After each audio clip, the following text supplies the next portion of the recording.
Hi there, Dr. Gary here on the road. We sell dental practices nationwide. We are dental practice brokers. I was a dentist for 25 years, now doing the dental practice brokers for the last 16.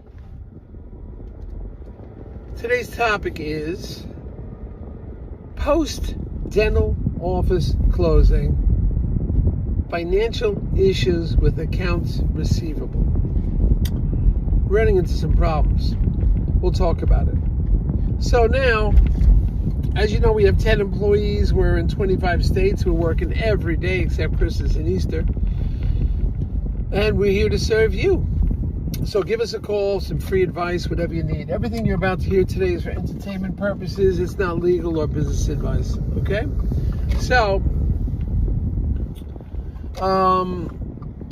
you can reach us at 201-663-0935 or hit us the website dentalpracticeguide.com or nationwidedentalpracticebrokers.com. So give us a call. We'll go over everything with you. All right? Now, if you have a large practice over $1 million, 4 or 5 operatories, hygiene program, willing to stay on, you may be a candidate for one of the DSOs, corporate dentistry, even though they're having some trouble. There are some still pretty good ones out there, and we can guide you along. Often they'll pay our commission, so it works out great for you. And then any practice that we're involved with and we sell, we're involved in the transaction over $1 million, and we're representing you. We'll often reimburse your legal fees, based on some small criteria, like you've got to have a qualified dental attorney. But we've done that. We got like 3 deals coming up. We're going to pay all their fees, reimbursement at successful closing. So let's go over post-closing. They just had the dental closing. We're running into problems with the front desk and the accounts receivable coming in. Seller generally always maintains their own accounts receivable. They keep their money. But what you have now is a situation that it's confusion at the front desk. The incoming monies, which are mostly from the seller doctor, right? Most of those are from the seller doctor because he did the work before. The office was taking the checks, endorsing them to the new doctor. Well, you can't do that because that's the other doctor's money. There are certain circumstances where you're working under the other doctor's tax ID until you're fully credentialed. That can work out sometimes, but this is a different story. The buyer was already credentialed, all the insurances, so all the money would be going to the buyer, but you separate the accounts coming in by the production date. When did you produce the work? And you'll do it. It'll show that you produced date of service was before the closing, so that's your money as a seller. But this front desk of the new buyer was endorsing any check that came in. And that's a mistake. You can't do that. That's not your money. So that's what was happening. Is a lot of confusion. We're talking accounts receivable, $60,000, $70,000, $60,000. So it's a fair amount of money that was coming in. Now the doctor maintained their direct deposit from the insurance companies. He maintained that, so it wouldn't be a problem with that. But you're still talking about, $18,000 that's coming in checks and so forth.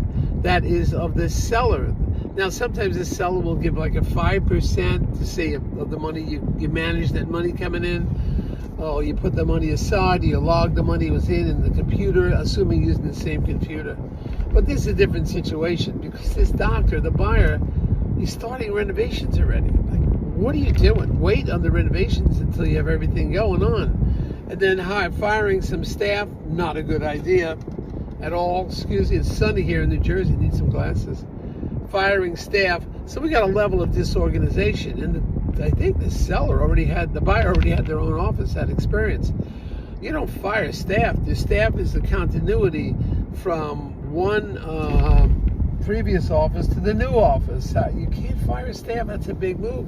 But they fired 80% of the staff and moved their team over because they had an office way 10, 20 miles away or something. But that's a big mistake. And you got confusion going on here, a lot of confusion, especially getting the incoming checks and putting them, endorsing them, putting them on the doctors, the new doctor, the buyer, putting on the new buyer's computer system. So we're trying to straighten that out now. Now I'm going to probably send them to one of the consultants I know. This consultant's pretty much on top of their game. I think they're going to be able to straighten this out so there's no more problems at all with this. But it's an error by the front desk. Front desk really was a little confused, and I'd say pretty much don't know what they're doing, from what I could see. And before you know it, it's led to problems. The seller's going crazy. He's like, where's my money? That's only been about a week and a half, so the other doctor probably at that short time period doesn't have insurance monies coming in. It's too short. So, I mean, sometimes they do come in that fast, but that has to be separated. The sellers of its checks, it should have the seller's tax ID and the seller's name on it, on the checks of their corporation. You know, that's what should be there. So you don't have that, it's a big problem, a really big problem. And they're trying to collect, so to speak, they're collecting the seller's money and putting it in their account. So we're running into some problems, and we'll get it straightened out. I got some calls. Now, we hang in there after the sale. You know, that's what makes us a little different. After the sale, we're in there for you, trying to make things happen, trying to correct problems that that come up. And this is a problem right now. So we'll see what we can do with it. All right? Well, thank you for listening, team. Hit the subscribe button. You'll get updated when we get new offices on button. We got quite a few of them, new ones in. Thank you for listening. Bye now.